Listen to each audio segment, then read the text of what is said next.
आपण कुठेतरी ह्या भेसळ एवढ्या घटना समोर येत असताना देखील त्याच्यावर कडक कारवाई होत नाही, अंकुश नाही का प्रशासनाचा? म्हणजे आमचं डिमांड असं आहे की हे जे भेसळ आहे, हं, दुर्दैव काय होतं, भेसळीचे अनेक प्रकार आहेत. हं, म्हणजे दुधामध्ये पाणी घातलं तरी भेसळ आहे बरोबर.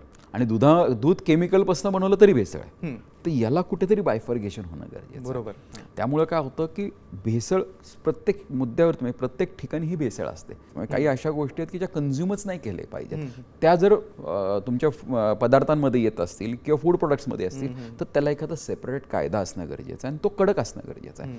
दुर्दैव काय होतं, हे भेसळ करणारे असते, एकतर FDA कडे लॅब्स नाहीत. म्हणजे त्यांच्याकडे 5 डिव्हिजन आहेत, 5 डिव्हिजनच्या ठिकाणी लॅब नाही आहे. म्हणजे मी हा मुद्दा मांडल्यानंतर उपमुख्यमंत्र्यांनी बैठक घेतली. म्हणजे त्यांनी तर आश्वासन दिलं होतं की आणखी डिपार्टमेंटची डिमांड होती की 257 कोटी रुपयाची डिमांड त्यांनी केली होती, पण त्यांना मार्चमध्ये फक्त 57 कोटी झाले सुविधा होते. पण नाहीत नाही, आणि मनुष्यबळाचा मुद्दा तर आहेच. ते मनुष्यबळ इतकं दुर्दैव आहे. म्हणजे यांना अधिकार सोडायचे नाही आहेत. आता अशी परिस्थिती, अजूनही काही अधिकारी असे ते जॉईन होऊ शकतात, पण त्यांना अजून आस्थापनेत घेतलं जात नाही, त्यांना अजून चार्ज दिले जात नाहीत. मग एकाकडे 4 चार्ज पाहिजेत. हे थोडं दुर्दैव.